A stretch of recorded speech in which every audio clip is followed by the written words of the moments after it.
so uh, so people won't be lost for 40-50 minutes, So yeah, anyway, thank you for this invitation, Dr. Ruchika Prakash and others. I'm quite excited to present some of my work and looking forward to learn any challenges you guys are facing in terms of biomarkers and quality control and open science. I'm quite happy to collaborate and help uh, wherever I can. So essentially, one of my long-term goals from the very beginning, starting my PhD, was to develop biomarkers to improve care as well as reduce cost.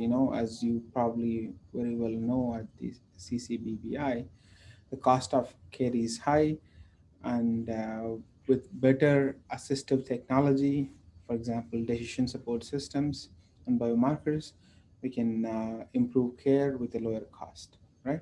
So that's my what you call North Star, or where I try to think about when I attempt a bigger project. So when I say biomarker decision support system, what I mean is any combination of patient data and computer technology in collaboration with clinicians that help make good decisions. It could be diagnosis, treatment, or monitoring. Right. So I'll talk about neuroimaging biomarkers mostly in their traditional sense, but know that this approach can work with any decision support system one is planning to pursue. And I noticed that at your institute there is plenty of impressive, diverse, and broad research that is taking more than neuroimaging into account while approaching these problems. So essentially, the talk is divided into three rough parts. I'll talk about some of my earlier work into image processing and what kind of biomarker feature extraction techniques we developed, and challenges I realized during this process, which I think are important for the community as a whole, and vision for how we can actually solve them based on open science. Right. So essentially, my work so far has been uh, disease focused, as in informed by the domain and disease that I'm trying to build biomarkers for. So my PhD focused a lot on Alzheimer's disease and differential diagnosis of neurodegenerative diseases. So we started with analyzing the atrophy and morphometric features from hippocampus, which is the classic structure that we all learned about and studied. And instead of just looking at volumes, we tried to develop more advanced shape features that showed potential for early detection of AD, CDR 0.5, and we compared a lot of different variants of shape features. But it is useful, but not useful enough. So we had to try, especially in terms of differential diagnosis. So we looked at other features that we could extract from subcortical structures, such as ventricles and caudate putamen and anything else that we could easily, accurately, automatically extract. And we showed that for differential diagnosis of FTD and AD, there is definitely good value in analyzing hippocampus as well as ventricular shapes. Um, and we try to, given that all the changes are not captured by looking at only a small structure or set of subcortical structure, we try to utilize the entire brain to try to detect MCI at the early stage. Um, by MCI, I mean not just MCI, but also single domain and multiple domain MCI, which are the earlier stages for these impairment. And we showed that cortical thickness can actually help distinguish between single and multiple domains MCI. And in order to improve their predictive power and for early detection, we leverage graph theory approaches. You're probably pretty familiar with connectivity and graph theory. to basically improve the predictive power for cortical thickness coming from just a single T1 MRI scan, which is different from how it is done in the fMRI world. And we showed that it has great potential, and by tweaking how we extract the network for the particular problem, we showed that we can improve the performance at different operating points. I'll delve into that later. So, given its generic nature, it could be easily applied to not just morphometric features from anatomical data, but also for, let's say, PET data, um, PET metabolic features, as well as anything else you would like to apply, because it's a very generic technique. Um, so this gives a rough idea of what kind of feature extraction slash biomarker methods we've been developing from neuroimaging data. And I'll delve into this graph theory technique from anatomical features such as cortical technique to give you a sense of more details into the methods. Essentially, like I mentioned, the idea is we need to demonstrate that it has real world clinical utility, and it is robust to methodological choices, which is important for any biomarker that needs to be eventually deployed into the clinic. So, as you know, Alzheimer's disease has a very stereotypical progression. Starts in the entorhinal cortex in the symptomatic stage, and it progresses further in the prodromal stages and eventually engulfing the entire brain. We wanted to use this to capture the changes early based on this diffused whole brain changes. Just looking at a specific ROI would not capture that, even though we can see thinning clearly in some areas. So, although cortical thickness is a great biomarker candidate by itself, its power was limited because it's just looking at, it was not capturing the coordinated changes that are happening across the whole brain. So we wanted to capture that, and we did that by building methods to develop, to extract thickness networks similar to fMRI, except that the distribution is coming from spatial areas in the cortex, not just over time, right? So the idea is to see if you can capture relationships and changes between two various regions across the brain. Um, you know, have a relationship to establish their similarity or some sort of connectedness. So one of the ways we started with just looking at whether the thinning was similar in a way, like, is the mean thickness in a given patch or ROI on the cortex similar to some other patch or ROI in the cortex, right? So if they are similar enough, for example, the difference is below, let's say, zero point 0.1, zero point 0.2, zero point 0.5 mm, and we vary that, we can establish some sort of relationship, right? And we can do that pairwise for all ROIs, giving us an adjacency matrix which forms our network, right? So instead, we could also compute correlation when possible, but because patches have differing number of OTCs, we won't be able to do that easily. When descriptive statistics are actually much easier to apply in this context. So a more generic or robust way to compute similarity or some relationship or distance between two areas is something called histogram distance, where we can basically look at the distribution of the cortical thickness in the particular area. It could be FTG metabolism in that area, voxel-wise, and compute the distance between them using histogram distance metrics. It's a more robust way to do it, so it's not sensitive to measurement errors or resolution issues, right? Um, which is the latest way to do, which is the latest way we implement it in these graynet thickness network applications. So like I mentioned, it doesn't have to be thickness. It could be gray matter density from voxel-based morphometry or PET metabolism or ASL or any other modality that you may be interested in studying. So just to give you an example of the output that we get from this approach, based on cortical thickness, this is the sort of network we can extract from healthy patients in the ADNI dataset, Alzheimer's Disease Neuroimaging Initiative dataset. Um, so for a particular criteria, for example, similarity below zero point 0.3 mm, this is the sort of relationship we see in healthy controls.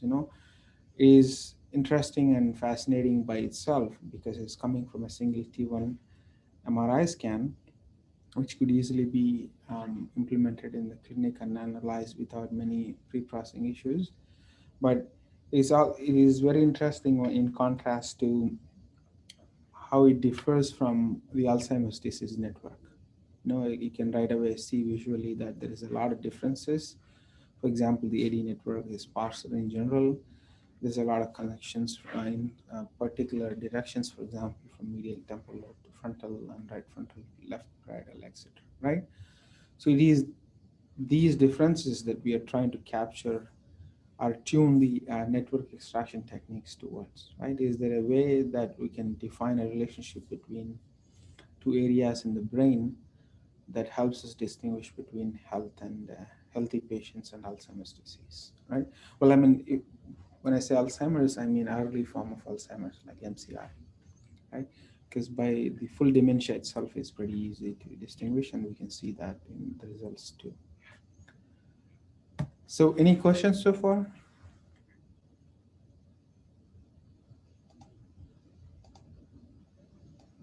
Okay, stop me anytime. So yeah, so once we have a network, I showed average networks here, but there's a question, I think. Yeah, sorry, if I could jump in with a quick question. It might just be my naivete here, but can you just explain a little bit more about how you're getting correlations between nodes? I know you had a slide explaining some of it. I didn't fully get it because my base understanding is you have one data point per node, but you said a little bit more about it and I didn't fully grasp. Yeah, I know this for the fMRI world. This is quite I get a lot of pushback for this quite often. So imagine, so when you run FreeSurfer or something else to extract cortical thickness, you get a large number of vertices on the cortex, right? For example, in FreeSurfer, it's like 320,000 across the whole cortex, right? So what I did, I guess I should have explained the parcellation first. What I did is to group those vertices into small patches based on their spatial proximity, right? That's what you see colors here on this screen, right? So from each of these patches, some of them have 200, 300 vertices, right? Each vertex has a cortical thickness value, like 2.2 mm, 1.5 mm, depending on where it is, whether it's affected by disease in that particular area or not, right? So in this is like the stupidest way to not stupidest way, simplest way to imply a relationship between two areas. Compute mean thickness in one patch I, another one in patch J, see if the difference is below some threshold, just to give you a simple idea, right? So that's how we started, because we believed, like I showed in that other picture, in this prodromal stage, which is what we're trying to capture, the differences specifically due to AD that differ from regular aging. That's what we're trying to capture. So are you Go ahead. Are you getting more correlations between variance in thickness between nodes, or really mean thickness between nodes? So that's the thing, right? So we decide on that relationship ourselves, Um, uh, so correlation is what you call the most popular way it is done in the fMRI world, but it's simply not feasible in this context. So like I mentioned before here, These patches okay, we I'm have. sorry. It's okay. Go Keep ahead. going. I'm sorry. Yeah, I'm just apologizing for my misunderstanding. No, no, no. You don't need to apologize. This is a confusing thing for. Uh, I get every time I get pushback from reviewers when we write papers. Says you are not the first one. So, uh, yeah. So correlation is not possible because these patches have different number of OTCs. Some have 200, another has let's say 300. To compute correlation, you need correspondence. You need the exact same number of values for each vector, right? So it's just not possible. We can do that once we build a histogram for that, but then we can do a lot more than correlation there, right? So I didn't delve into the details. For example, the tool I mentioned, graynet, it offers close to 50 types of histogram distances that one can compute and optimize for that particular application, right? So uh, essentially, you're trying to compute some sort of distance or a measurement between two patches. We're trying to compute well, I think of it as a distance, but it could be any sort of statistical relationship that could be used to form an adjacency matrix, right? So the adjacency matrix is basically the same relationship computed between all pairs of these patches, just like we compute correlation in the fMRI connectivity overall. So I start with this so it's just easier because thinning is an important characteristic, is an important change caused by the Alzheimer's disease. So it's easier to think about, let's say, if AD is causing specific changes in the entorhinal cortex early in the stage, that is, it is not causing another area of the brain, then the difference in thickness there is different from other areas that are also affected by AD.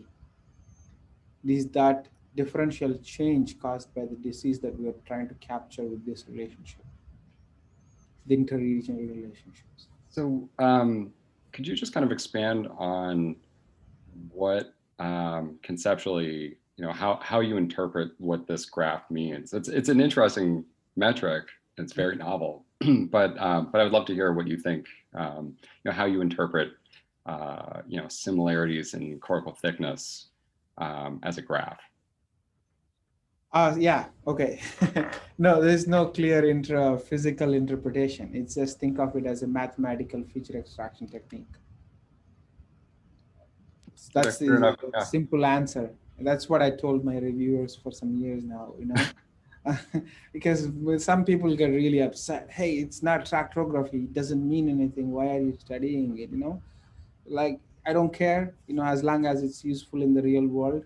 I'll compute what needs to be computed so long as it's actually useful. We put it to our tests to evaluate its predictive value. And if it's useful, I'll use it. Fair enough. I That's think my, that's completely legit. Have you tried to use other scalars from T1 and T2 data, like curvature, or yeah, because you could yeah, combine those into an n-dimensional yeah, Euclidean space? yeah. Oh, yeah. So I've studied thickness a lot because we believed it probably has the best ROI in terms of AD disease because, but the tool I'll mention later, it's called graynet, that can compute all this for you easily. Lets you compute it on thickness or sulcal depth, gyrification, or curvature, or whatever you prefer, right? Some people have studied that in different applications. I know one who uses it to study changes in our early development. Their gyrification and curvature mean more. They're more important during development than, for example, in AD, right? So yes, definitely, you can certainly use it with other features too. Yeah, and I mean the broader technique you could apply it in anything really, not just neuroimaging, but it's good to have some sort of domain informed approach or disease informed approach, so you can validate. It's important to think about what does it is it real, is it so I like the previous pushback, but sometimes, for example, even if you take the tractography data and give it to models like deep learning, they'll transform into some random spaces that we don't mean anything, right? So when do you lose meaning, it doesn't matter as so long as they're useful, in my personal opinion. I'm pretty data driven guy. And so hopefully that answers your question. Yeah. Any other questions? Yeah. So the similarity you mentioned is just a way to introduce the technique, but what I use now is the histogram distance, like I mentioned. We take the distribution from the patch, and you can control the size of the patch, obviously, right? It skews left or right, or it's normal. As you can see here, right? I gave four illustrations here, right? So um, there's a wealth of histogram distance metrics you can see on the graynet documentation website that one can apply and tune to their particular application, right? So yeah, it could be applied on gray matter density from voxel-based morphometry, like I mentioned, or PET, or ASL, or whatever you like, So for me, the idea is to try somehow extract relationships that differentiate healthy and Alzheimer's disease, or a particular disease that you're interested in. It doesn't have to be disease versus healthy. It could be other conditions too, you know. In fMRI tasks, cats versus chairs, different stimuli, etc. So once we have a network, we could use the adjacency matrix as is, depending on what you're trying to do, or compute additional features based on this network in terms of their graph theoretical relationships, such as the nodal degree between a centrality, clustering coefficient, communicability, assertivity. There is like 100 numbers we can easily extract from uh, a network that could be extracted from a single patient, right? So we started with analyzing these three features because then they showed that they were showing some potential to differentiate AD from healthy controls. There is no reason not to use others. All of them, when possible, is just that careful selection makes it easier to interpret and validate later on. So once you have, let's say, a set of features, we can feed them to the predictive model for our biomarker applications, right? So like I mentioned, mean thickness is something that we usually compute anyway, and the additional set of network features here, degree betweenness and clustering coefficient, etc. Typically, people used to basically put them all into one bag and try to learn a model out of it, which I think is quite suboptimal. It's actually a terrible idea because each of these features lie in different subspaces with different properties. So what I try to do is to try optimize a separate kernel for each of them and put them in this framework called multiple kernel learning, so we can individually tune their weights for our particular application. And this actually approach also helps us make explain the predictions in an interpretable fashion, so we know where the predictions are coming from, which changes they're trying to pick up, and a classifier makes a prediction, right?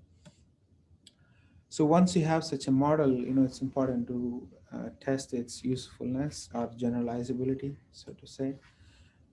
Just to give you some idea what I mean by that, imagine if your data is coming from, let's say, Western US, that's your sample. We want to measure a performance metric that gives us an idea of how well it performs on the entire population, not just on your small sample. We usually refer to as outer sample predictions. So we get a sense of its accuracy or performance on unseen data. I make a point of sharing this is because this point is usually lost in a lot of biomarker studies, especially those who don't pursue ML routinely. So a typical cross-validation setup to arrive at the estimate of that performance looks like this, split into training and test sets, feature extraction, selection, followed by training your favorite classifier, also capturing where which features and regions are actually being most often selected, apply the same on test data, make predictions, and estimate its performance, and pulling it over a large number of repetitions so we expose it to maximum variability in the data set, right? So once we apply these best practices to evaluate the predictive value of the feature extraction technique I just showed, we actually demonstrated its utility in 3 different but related applications. For example, one is the early detection that I talked about, trying to detect which of the MCI patients convert to AD. And we also studied different types of MCI to try capture them early, and differential diagnosis of brain disorders, FTD and AD, right? So I'm not going to go into all of them. Just quickly run through features.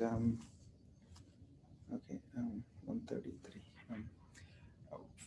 Quickly run through the evaluation in early detection application, not the rest.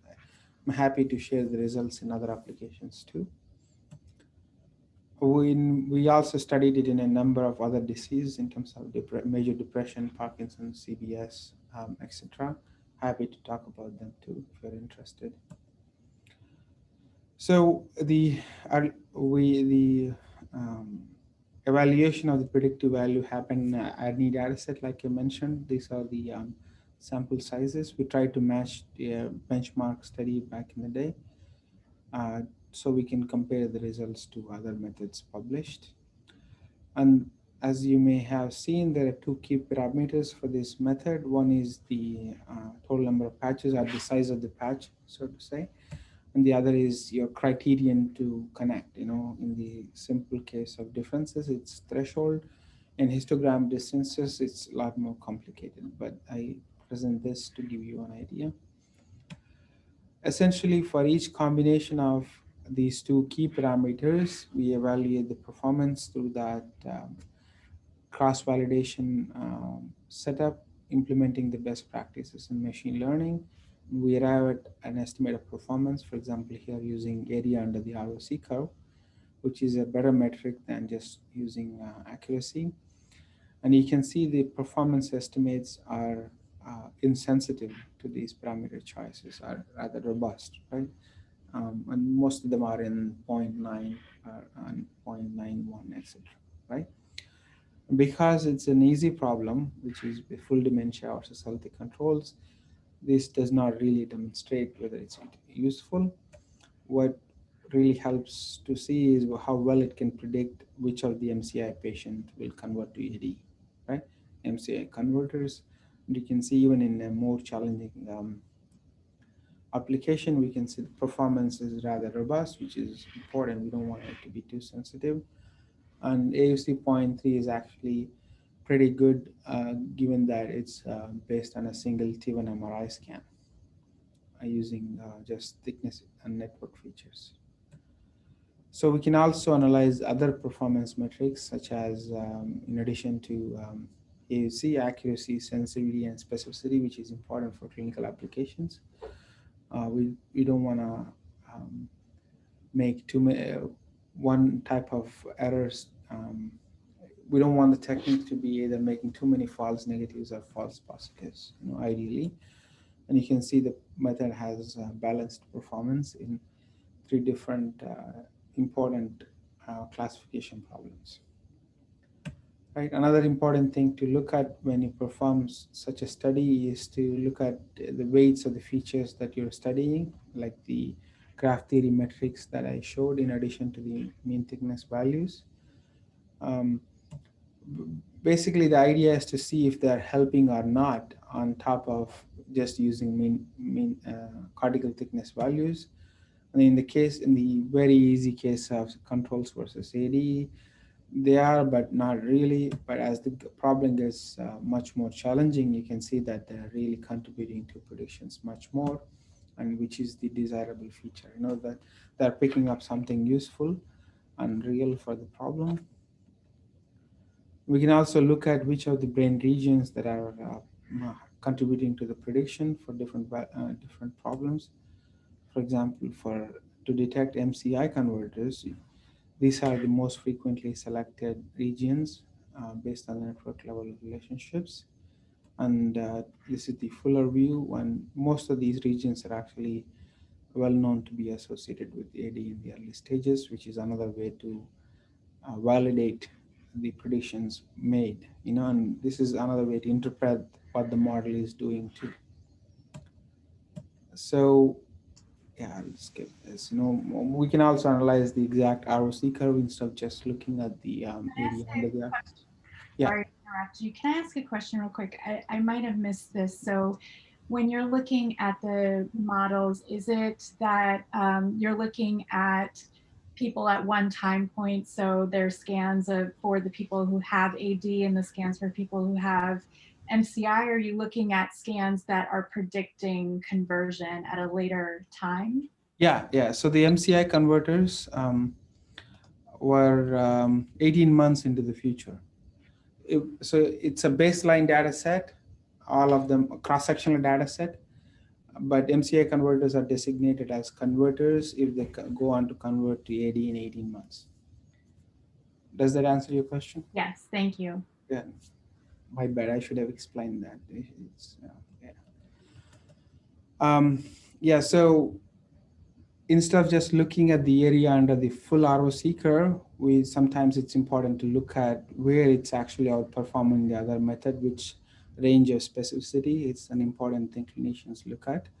And we ideally want it to encompass it all over, but also especially in the high specificity range, because it's an important operating region for the biomarkers. And the network features I developed outperform thickness in that sense. So we show that it was actually useful in few other applications. We won't delve into that for lack of time. Essentially, in my very biased estimate, this method is fantastic and everybody should use it. And it could be applied in other modalities, like I mentioned 20 times now. Anyway, so in this process, like so far, I presented it as if everything is great, there's no problems, you can use it right away, but that's not the fuller truth, so to say. Essentially, one of the big problem in translating these methods into the real world is that they need to be reproducible across studies, and they are not. I'll show you results. What I showed is just our results on a specific data set R2, not the trend across the community. So in this process, while trying to build something robust and reproducible, I realized that there's a number of challenges, and they can be roughly categorized into these bins. One of them is lack of quality in input data, as well as the intermediate data that we extract, as well as lack of validation for the methods and software that people use in this process, and lack of open science, so to say, as in combining them in a collaborative sense to move the field as a whole, right? So I'll give you more details into that.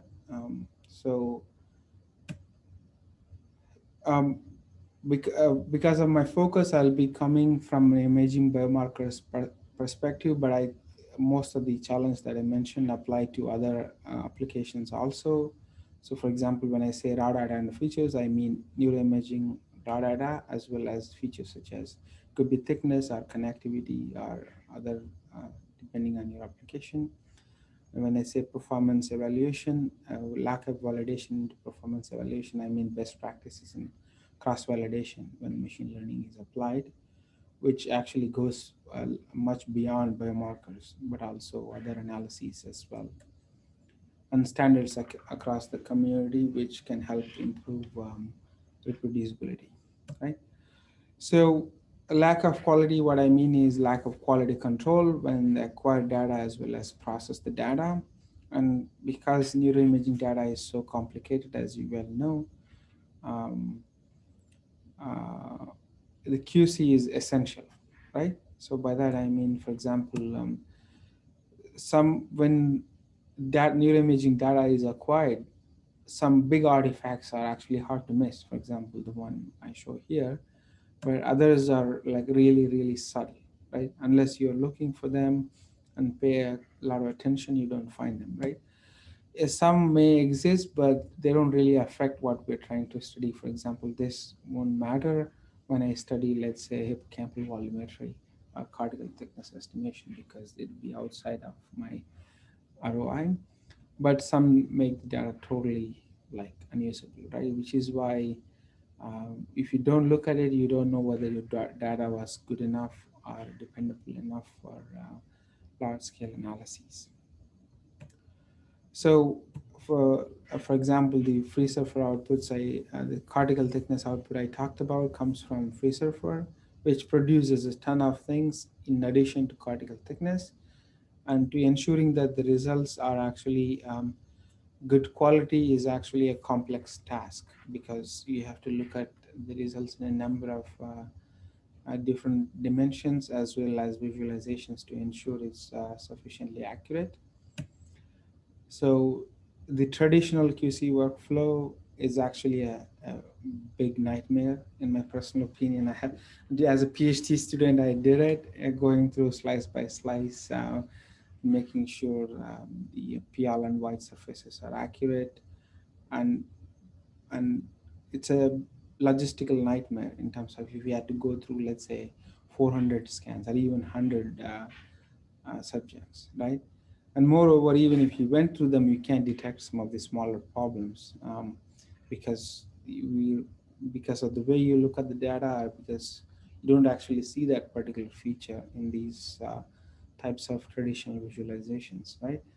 So I try to solve that problem with customized software. For example, one of them is called Visual QC, that presents everything you need to know to rate the quality of the free surfer outputs rather quickly, also helping you with some sort of outlier alerts. So you can actually get through QCing a large data set rather quickly, and it does it so while taking notes easy, as well as highlighting subtle errors in the process. This is still not super easy. This is still not fantastic because you still have to look and rate, but a huge improvement compared to the traditional QC workflow. And I specifically show the cortical thickness QC here, but it gets harder for other modalities too, as I show later, right? So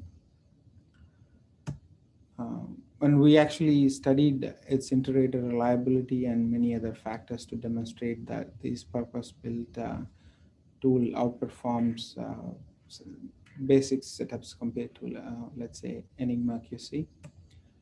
I'm sorry to interrupt, but just a quick question. So this is something that your software generates on its own. It's like an alert, like look at this slice, and I'm trying to understand like what I'm looking at here. So yeah, so yeah, it's actually a great question. That's one of my future features to develop. So what it does is like, okay, maybe I should explain. So in the traditional workflow, you open up the outputs from FreeSurfer for example, I think this is FreeView or FSL view, I forget, right? So it shows 3 slices from the 3 views, and you go slice by slice, looking all through the cortex to see if the contours are aligned with the gray-white matter boundaries correctly, or gray CSF boundaries correctly. And it takes like 10-20 minutes, if even for one subject, and that too you miss them because you're not really paying attention all the time. At least I don't, maybe. To go through to reduce the time, for example, this tool displays 36 or 60 or how many ever you like into one interface quickly at one time without you having to go through them. That's one. Two, it also shows the surface on the top row, you see that, right? Surface views in the same interface. So you can, let's say if half a brain is missing, you'll know it right away. You don't have to go through the whole thing to find out that it's a total failure, right? Whereas in the traditional sense, you won't know it unless you actually open the surface by yourself. So it solves that logistical nightmare and makes it faster. Second, like you said, it doesn't pop up a specific slice automatically by design, because the task is to ensure that the parcellation is accurate all through the cortex, not just there is no automatic way to detect misalignment. You know, FreeSurfer does a ton of optimization inside to get to present us with the most accurate estimates of cortical thickness.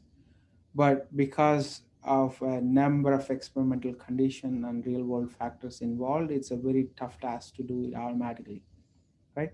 So Yeah, I understand. So it sounds like this is just to facilitate visualization. When you have Yes. that bullet point up there about what to do if you have a small ROI and there's a value that's smaller, I didn't know if that's what you were computing, and that would trigger like a slice snapshot of, you know, with these views. But You I can. understand it. Yeah, And I you do can agree. definitely. It looks great, and I certainly could see how it would expedite, you know, some data checking.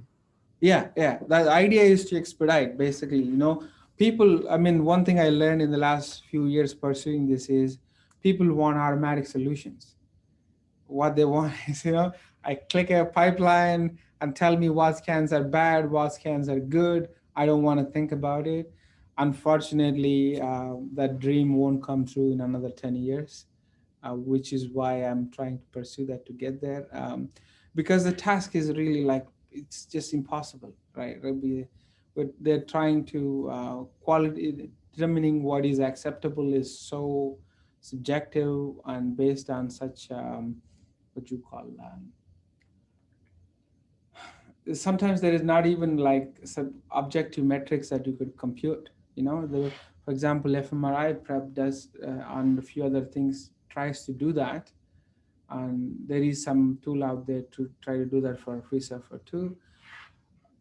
In a very clear case of, let's say, half a lobe missing, it's easy. Like, you know, you can tell, look at the whole brain volume or ROI volumes, you can tell that, oh, it's a fail, right? But there is a lot of gray area between complete fail and totally usable, right? So my approach, I'm all for doing the best QC. It's very important because otherwise the results won't be reproducible, or you'll be seeing results that are not actually there because you studied incorrect data, right? So 60% or 65, 70% is what we have in the field. I'll mention a QC course I ran in Rome in 2019, where I review various neuroimaging quality control tools and where they stand, what they do, and what they don't. I don't think we have time for that now, but I sent a link to the INSF special interest group I mentioned. It explains that, right? So this particular design came about is to make it as easy as possible without compromising the accuracy of the QC task itself, right? So the outlier alert I show here in orange is that way, right? Let's say if the thickness in entorhinal cortex is implausible, then it tell, hey, look, this seems too small or too large. You know, if it says, you know, 8 millimeter thick entorhinal, we know they don't exist, right? We try to highlight it. If you don't highlight it, they won't see it unless they'll go looking for it.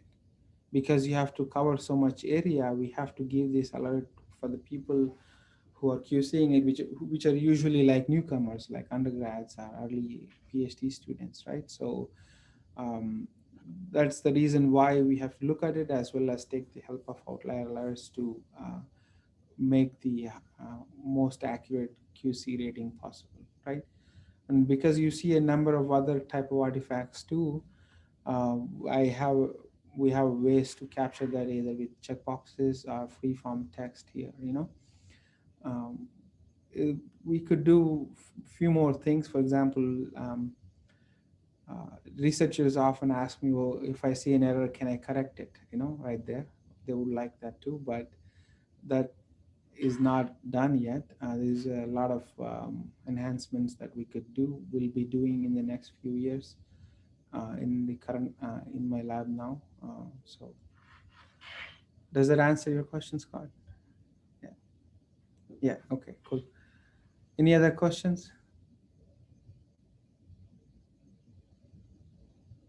So what you see here on the right is the framework I believe is the best way to approach neuroimaging quality control. It is manual. You have to look at the data, but going through such a framework, I think, helps achieve the highest quality QC, in my opinion.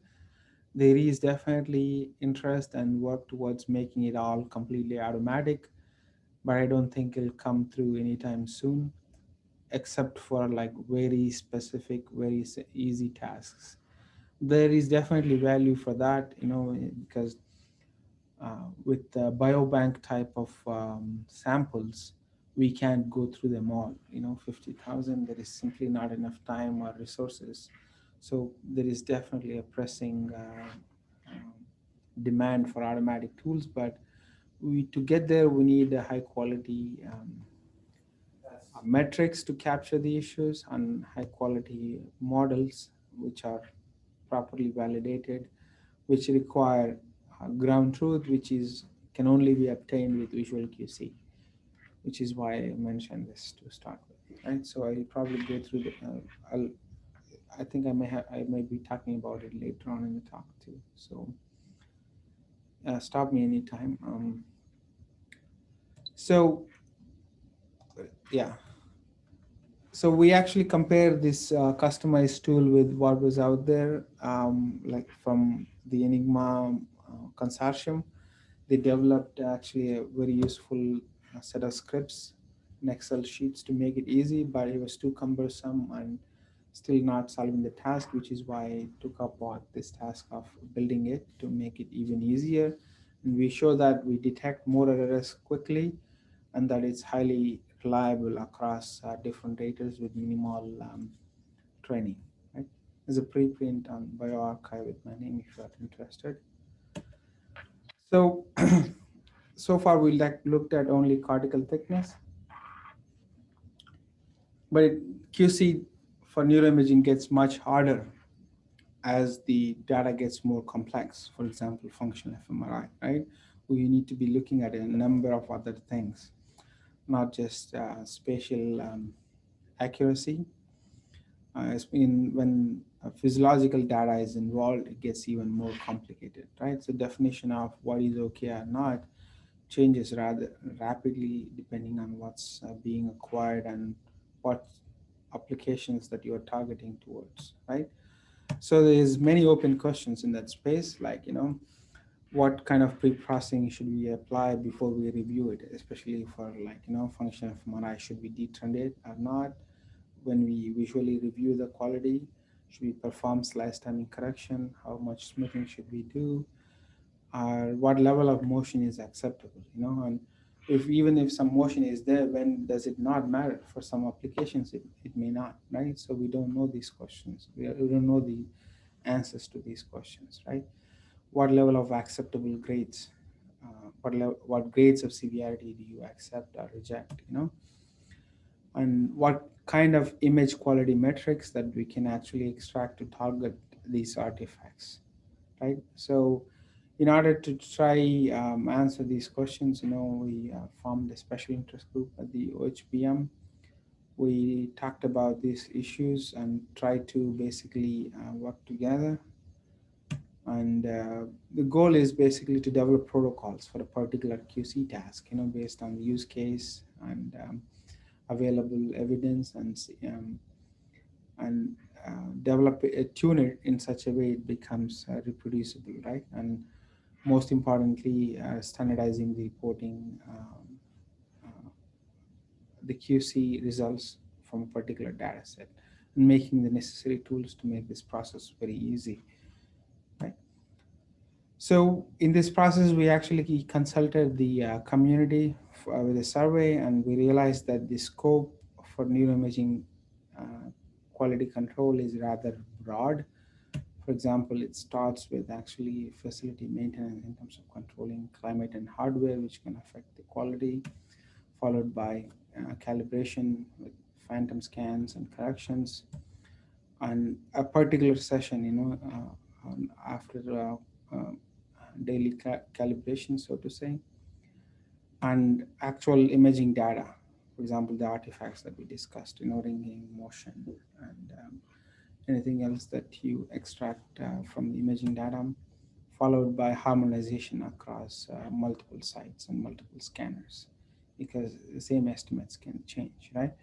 So this is the broad scope of different steps we need to control in order to fully solve the neuroimaging quality control problem. And some of them are just not just QC, but also QA, depending on how they're implemented. So we'll be trying to pursue some of these steps based on people's interest. And one of the things I'm trying to do is to try raise the awareness of the importance of the aspect. We ran a course, like I mentioned before, and I'm hoping to run some webinars soon. So people learn from the latest research or try work with others interested in the same area. So this is one of the two important challenges that I mentioned while I pursuing my efforts to build biomarkers. One is the quality control. Second is actually how you evaluate the performance of biomarkers properly, and which it's actually not easy. Before I go further, any questions into the quality control area?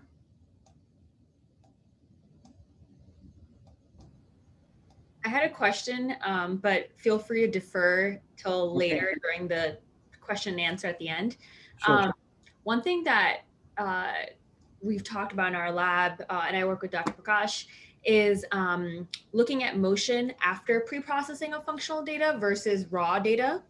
And I'm curious to hear your thoughts about if there is a better approach, since what you'll be working with is the pre-processed data, but are we kind of manipulating the data a lot through pre-processing where high motion confounds are maybe being corrected or seemingly corrected, but potentially are not and still problematic?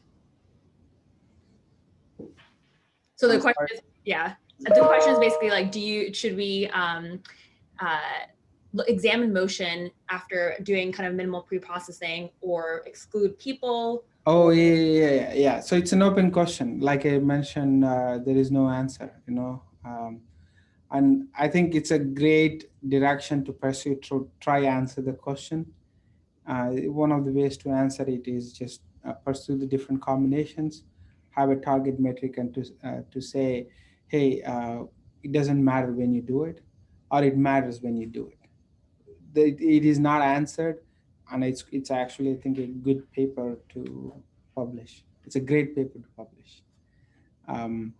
But that requires some ground truth, where you have to look at the data at different stages with different types of pre-processing, and then conclude, let's say, is it affecting your particular application / question or not? It may not. So I think there was an application, it's not coming to my mind, where some sort of motion was acceptable, right? So like, for example, the functional connectivity features, at what level of motions are they not changing? If you extract certain graph theoretical metrics from a functional connectivity, are they reliable in the statistical sense, even with some motion? Let's say you take functional connectivity from a subject without any motion, compute some metrics after you compute functional connectivity, and then do it with different levels of motion and compare how similar are they across different levels of motion, right? So one of the reasons we use graph theory for cortical thickness is to actually get over this measurement error problem, because we know thickness estimates are erroneous often, right? So we talk about differences in terms of 0.1 mm, but actual MRI resolution is only 1 mm. Most of the 1.5 Tesla scanners, at the time for big studies, right? So we're looking into a lot of interpolation errors and stuff, right? So computing these interregional relationships gets over that averages out, so to say, measurement issue. And maybe if the motion is affecting the entire brain, it may not for certain properties of the functional connectivity. Or if it's only affecting a certain frames, then it may affect it. So it really depends on your target application. I'm generally far more quality control. So you know what you're analyzing and what you're reporting.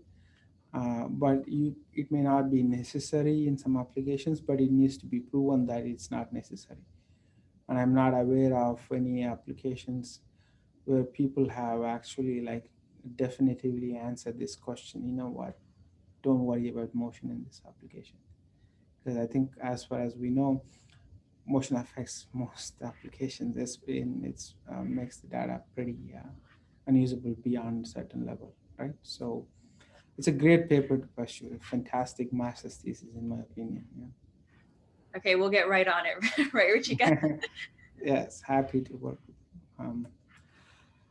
Yeah, there's a lot, like, there's many other open questions, like I mentioned, what level of smoothing, when do we do slice time correction? Oh, so you may be interested in a large amount of research my postdoc advisor has been pursuing for some time. His name is Stephen Strother. He built a non-parametric framework to try optimize the exact pre-processing pipeline for your fMRI data. So so basically, do we need to correct all these for your particular application was his original motivation, and they optimize, I don't have the slide with me. They try a large number of combinations. So we have about 10 to 12 different types of pre-processing steps for fMRI, and they try different subsets of them based on what needs to be done, and compute effect sizes at the end to give you the pipeline with the best metrics. I'll send you the links. And he likes that approach because we don't know that we have to do trend all the time for all applications, right? So having a data-driven, quantified estimate is a better approach. Is his what you call was his mission? I think he tries to show that, but it's still not popular. Maybe that research will help you inform for your application. But it was not done with a QC in mind. It was done more into analyzing fMRI aspects, but you could take the same approach for QC too. So, yeah.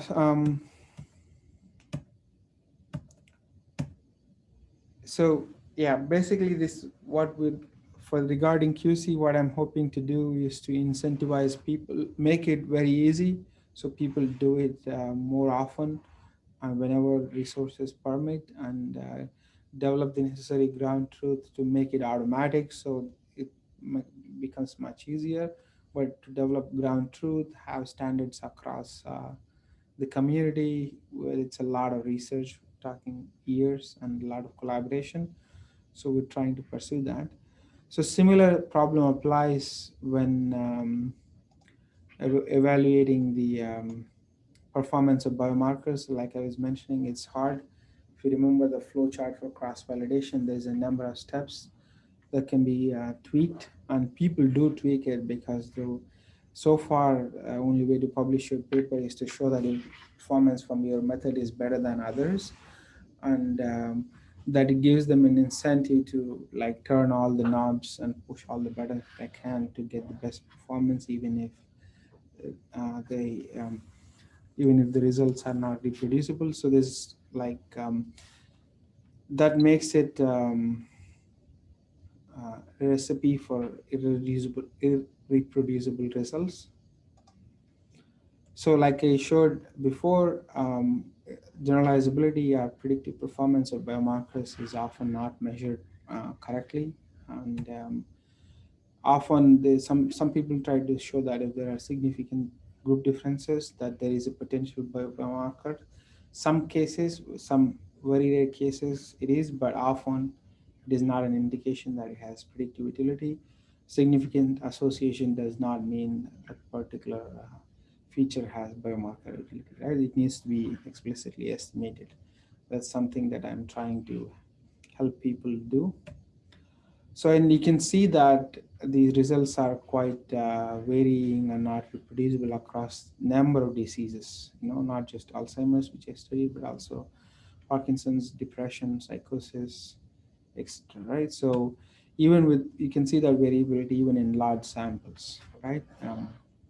Even in Alzheimer's, right? So one of the this bad practices in machine learning is one of the reasons why a large number of clinical trials fail for Alzheimer's disease, because they're trying to, so to say, cheat. And you may have heard IBM Watson failing spectacularly in, was it Sloan Kettering? Or because they were prematurely deployed in the clinic without sufficient validation. And I believe one of the reasons is because it was based on, it was not validated enough based on synthetic data, and it was informed by results which are irreproducible anyway. So the way I'm hoping to solve that problem is to basically make it really easy to evaluate the performance while not compromising in any way in estimating performance of a particular biomarker candidate or a feature, right? So because often most of the researchers studying biomarkers don't have the expertise in machine learning or, let's say, software engineering to get it right, I built a tool called NeuroPredict to make it easy. In the process, it also helps us standardize it. So you can give it a bunch of biomarker features, and it produces comprehensive estimates of performance in terms of, as you saw earlier, accuracy, AUC, specificity, depending on your application, right?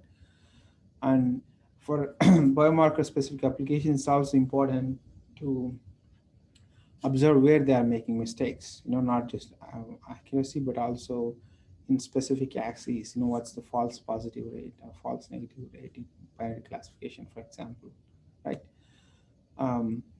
And moreover, we often need to also account for certain covariates / confounds, depending on the particular application analysis, which is actually just not possible in other open source tools. And this, we specifically developed it to make it easy for people. And we can also predict continuous targets like regression model, not just classification, important in certain aging and other applications. So one of the ways I'm hoping to achieve standards using the tool is to make it what you call a requirement to report the results. It doesn't have to be this tool, but a tool that implements such best practices while researchers are trying to publish their biomarker candidates. So an important aspect of this is to have both human readable reports in terms of the bar plots and cowboy plots we saw, but also a machine readable report for meta-analysis later. That can be collected in a centralized repository as people published results over the years. And we'll have a visualization portal to see where the performance of different papers and studies is at. And more importantly, when a second method tries to compare a specific existing method, we'll have an open comparison portal that actually produces a report not just to be deposited in the open central repository, but also for peer review, which is missing today. Reviewers have to go by what authors report in their papers, and they can't independently verify it unless the authors actually also link to their specific evaluation scripts, and all the results are based on completely open source results, which is not often the case. So I'm hoping to build an open comparison portal that reviewers can make independent assessment of what's being published rather than going by authors' own reports. And the goal in having this central repository as people publish is that over time really grows, right? And for what I mean by that, in today we can definitively say that let's say cortical thickness has no utility in early detection of Alzheimer's disease because we don't have such quantitative data to go through all the papers published.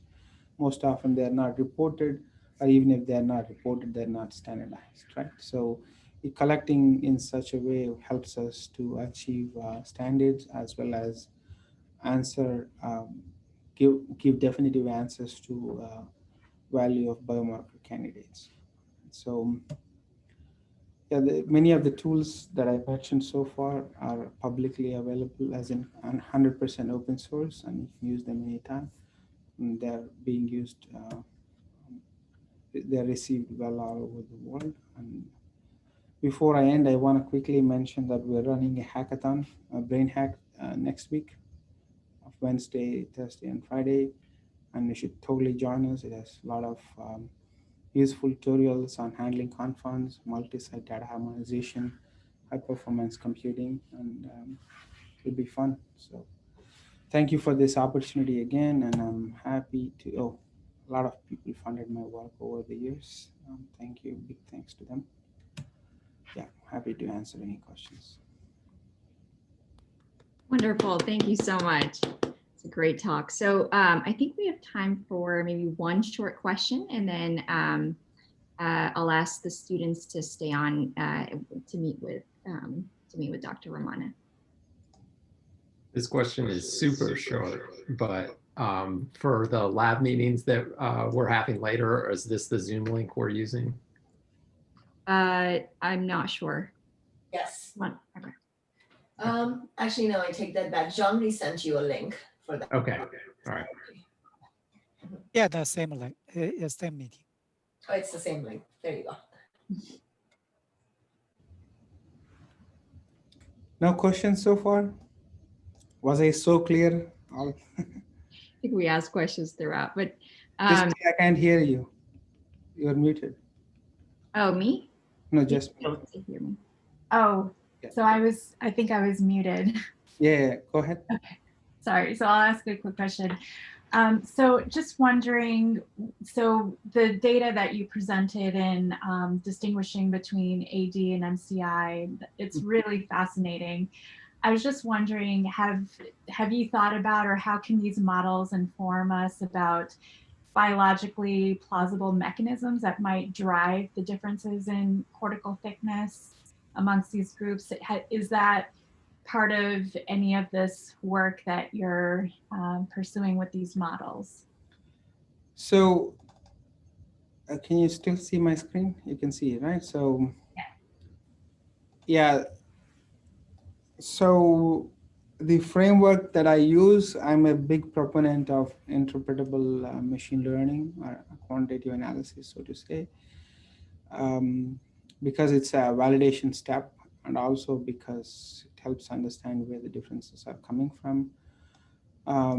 So I designed the whole thing in such a way that we can actually interpret them. We can map the results back, like was mentioning in my the multiple kernel learning framework. To answer your question, can you study the mechanism? I think mechanism is a much richer word, has a broader scope in terms of causal pathways and stuff. But to use it loosely and figuratively, yes, we can set it up in such a way to figure out which pathways are more which more likely. Am I answering your question at all, or am I? Yes, you are. That's what I was asking. Yeah. Or So if I you mean, come with any conclusions from some of your work already about any of these pathways, I'd just be interested in hearing about that. oh yeah. So pathways, I see it as over time. I didn't focus too much on longitudinal pathways, so to say, because my interest was clinically motivated. Because the early detection of AD problem, what clinicians want is patient comes in with sort of memory complaints. They want their MRI taken, and they want to compute something to give an estimate of whether they're likely to progress to AD or not, right? So that's what I tried to study so far. So in terms of longitudinal pathways, I can definitely answer, not based on my research, but there is definitely people studying longitudinal changes. I don't know if I'm answering your question, sorry. We can probably— Yeah, that's helpful. And I don't think this was actually a very short question. So sorry about that. And I think it's okay. we are meeting Yeah, later today, so that would be great to maybe talk yeah, a we bit can more definitely